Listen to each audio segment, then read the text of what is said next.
welcome back to another video. Yes, this is one I've been wanting to do for quite some time, but I had to wait for a game to finally release physically before I could talk about it. So, weirdly British games. Weirdly British games. What do I mean by weirdly British? Very simple. Whilst something like, say, Fable, for example, probably one of the most famous British games ever,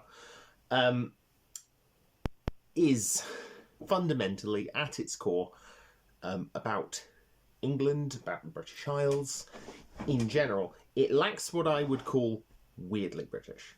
So, typically, a weirdly British game is all about its humour.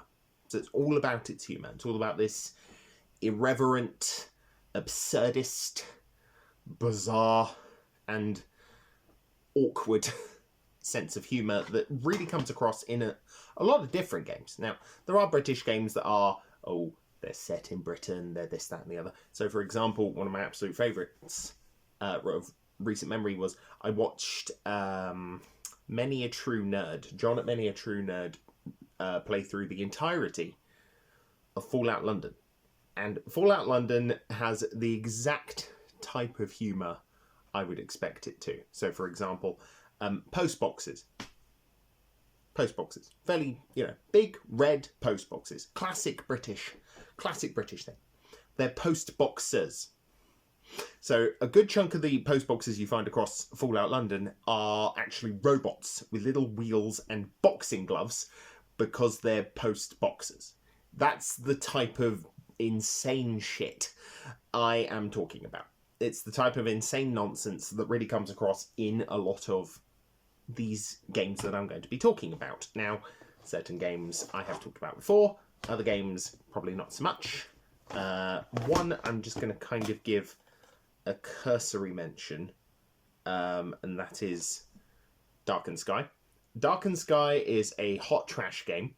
It is garbage, but it has that sense of humour, primarily between the main character and her sort of weird, gross demon companion.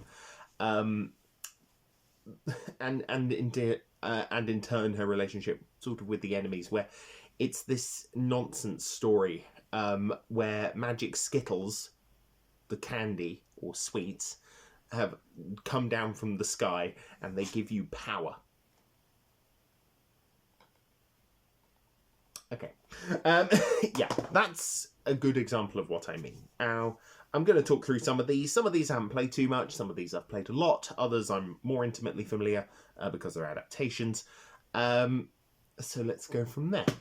We'll start with probably the most famous, We Happy Few. Yes, We Happy Few. Fundamentally British. Fundamentally. But where it deviates is it's a real absurd take on stiff upper lip, chaps, stiff upper lip. Oh, British people don't get sad, they're happy all the time. Keep that positive attitude going, lads, as we go over the Somme. It's that sort of idea, but it's also massively self-deprecating. It takes that concept to its most logical extreme, where everyone is high as fuck, the government is incompetent, everybody's starving to death, and everybody's finding it very amusing. There's weird little robots that are basically Daleks. There's a guy who is so fucked up biologically from all the drugs he's taking that taking more drugs heals him when you play as him as a character. But at the same time, he's constantly hallucinating about this weird, I think it was a hamster or a guinea pig or something that's his manager. And it's that kind of insane nonsense that really sums up We Happy Few. For me, whilst I like We Happy Few more so on a conceptual basis, I found it to be a slog. I beat the first one. I beat Arthur's campaign, but then sort of after that, I played a bit of Sally's. It was okay. I mean, the game literally ends on one of the main characters leaving. He's walking down the road, and he hasn't seen a child in 15 years. And he goes, "Lovely day for it." And he goes, "No, it isn't. It's shit. what are you on about? And he goes, yeah, it's a bit shit. And that is the epitome of the type of humour I am talking about. That is exactly what I am discussing with these games. And now, I do recommend all of these, except Darkened Sky, because it is garbage. But, yeah, give them a try. Let's start from the oldest. Or I say let's start from the oldest. I picked up We Happy Few. Discworld for the Sega Saturn. There was also Discworld Noir for the PlayStation 1. These are reproduction copies because these games are fucking expensive. But I dare you to name a more British author. And by British, I mean tonally. Because you've got Tolkien. Tolkien goes, oh yes, the Shire, everybody's happy, oh, merry old England, lovely, lovely. These go, yeah, about that. You know, there is a college, a university of wizards who have to be kept fed, smoked, and slightly drunk, so they don't start going, hang on a minute, we can throw enough magic that is the equivalent of an intercontinental ballistic missile. Why are we using that again? And it's yeah, it's wonderfully insane. If you know anything about Discworld, these are certainly worth picking up. Admittedly, the back of this one is very heavily in German, which no. Back of this one, not so much this one. This one's more French. Don't know why. But yes, I mean, these were sort of classic point-and-click games, as was Discworld Noir, which I'm still in the process of buying. And I am in the process of also getting the original too. They are heavily on my list of games to buy. Really desperately want those ones, because I'm a big Discworld fan. My favourite is... Yeah, my favourite probably isn't a fairly stereotypical one. It's Thief of Time. I love Thief of Time. It goes, yeah, okay, he likes old kung fu movies from like the 70s. And it's about a cleaner who gets all of his worldly advice from a landlady in Ankh-Morpork. Perfect. That's exactly the type of tone that I look for when I'm thinking about British games. There's not that many. It's a good number.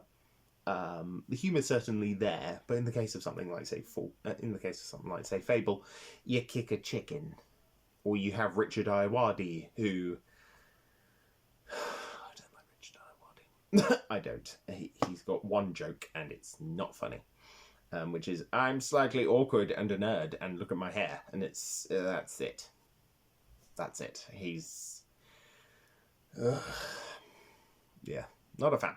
But I'm a big fan of Carrie Elways.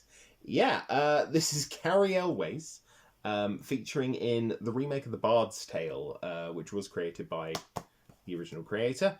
Is wonderfully stupid, absolutely beautifully, insanely, Britishly stupid.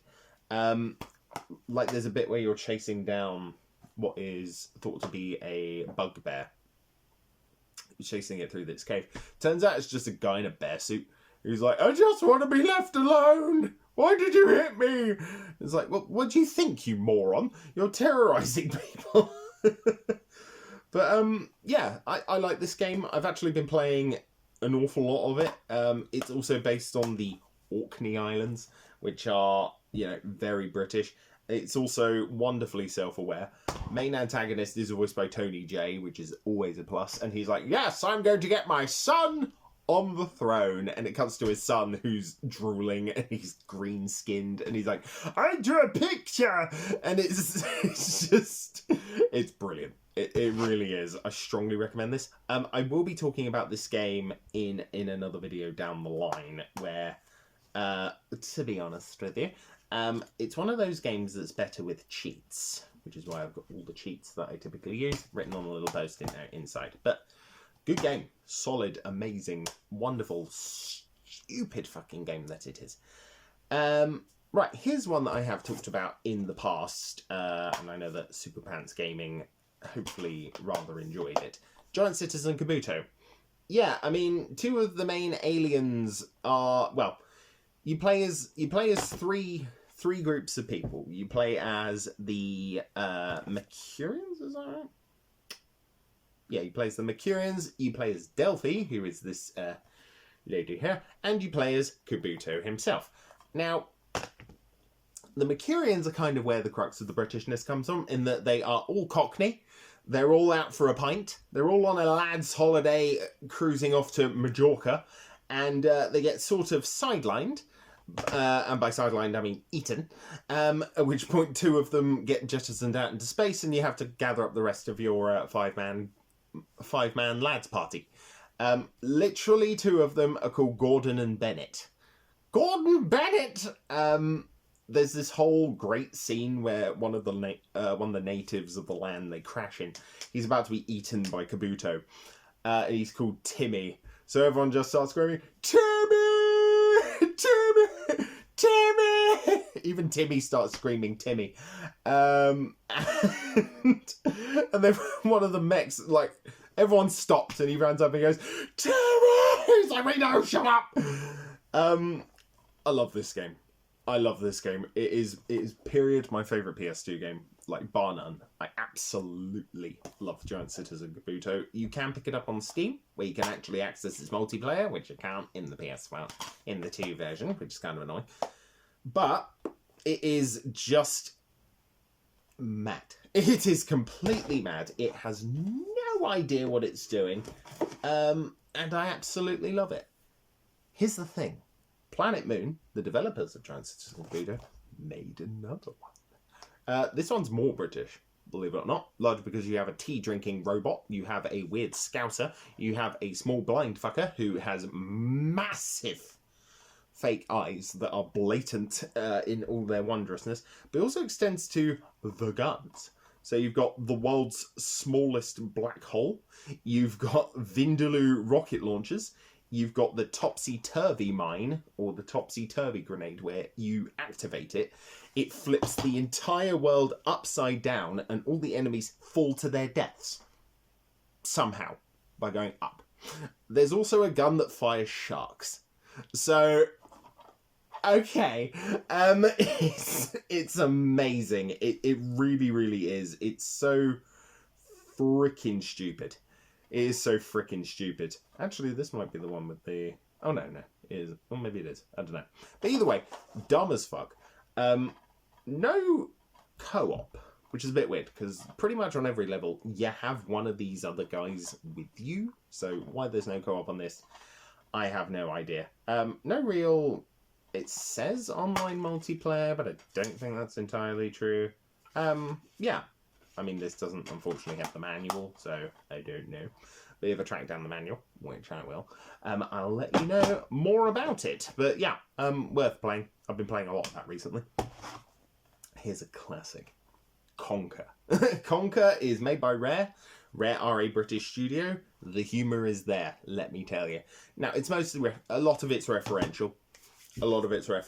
But then you get Greg the Grim Reaper, who is a titchy tiny lad who fucking hates cats. He hates cats. He's like, cats, little bastard.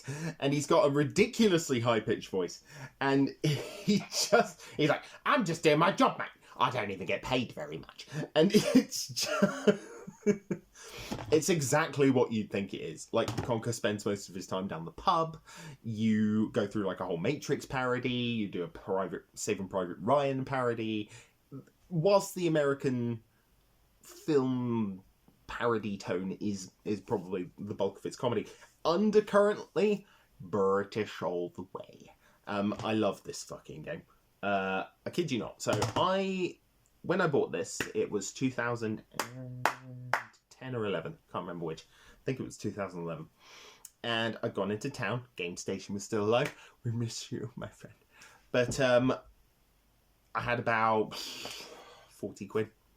And I ended up buying Prototype. Prototype 1. I ended up buying Force Unleashed. Yep. And then I bought Spy vs. Spy. And I bought this. And I sat there like, what am I going to play all afternoon when I get home? I marathoned 6 hours of this just playing the multiplayer. God, it was good. It was really, really good. The only downside to Live and Reloaded is, unfortunately, the script is, well, the script is censored, which is fucking annoying, meaning there's a lot of bleeps and bloops, rather than actually having the story, or more accurately, the actual swearing, which was part of the appeal of the N64 version, which I have over there, which I didn't bother to get off the shelf, because oopsie. Where does that leave us with the final game I am talking about today? Thank goodness you're here. This is the single most northern thing I have ever fucking played. And by north, I mean North England. It is the single most northern thing. So you're this tiny little lemon man going around a town up north, helping out a lot of different people with their absolutely ludicrous problems, and it goes into some seriously surreal mindscapes, and there's a guy who's shy about milk, and then you end up spurting him with a crap load of milk, and then he gets arrested because it's a bit too much milk. Then you help a guy with really long stretchy arms do his shopping. There's a guy who just eats baked beans on the toilet, and he asks you to find a bunch of seagulls. It's madness. And it's 2 hours long. It's made by Panic. It's published by Panic. Made by Cole Supper and also published by Lost in Cult. So there's a lot of people involved with this particular physical version. I love this game. It is 2 hours long. There's very little reason to replay it. One of those games where you just don't replay them. You play it once and that's it. Admittedly, I've replayed this about 6 times since I got the original download version for the Switch. The Switch in 2022. But yeah, so I've beaten it again recently. It literally arrived, and within the day, within the evening, I was like, yeah, it's done. It was 40 quid, but here we are. Bought for me by my lovely wife for Christmas, and then it released 4 months later. So, oopsie. On the plus side, she got Slime Ranch 2 about 2 months ago, and that was also supposed to be for her for Christmas, so here we are.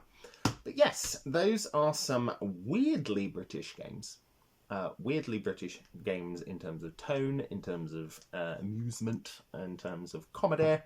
I'm a huge lover of British comedy. Old British comedy.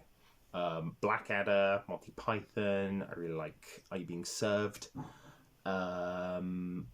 I absolutely adore Keeping Up Appearances, Only Fools and Horses, The Two Ronnies, Young Ones. I'm yet to watch Thin Blue Line, but I hear it's quite good. Mr. Bean, Father Ted, one of my absolute favourites. I love Father Ted. Vicar of Dibley. Annoying thing is, both of those are on at the same time. I would have killed for a crossover episode. I'd have loved to have seen Ted and I forget her name. Josephine. Ted and Josephine just having to suffer their collective pools of idiots and going from there. It's a shame the creator of the of Father Ted went a bit off the deep end a few years ago. But yeah, he made other shows like Black Books. Miranda's really good. You can see where my sense of humour comes from. It comes from weird shit. It comes from old British comedies from the 80s, 90s and early 2000s. But yes, we're done. Another week. I'm off to Bath this week. See Labyrinth on stage, which is quite exciting. So yes, I will see you all next time, and have a lovely day.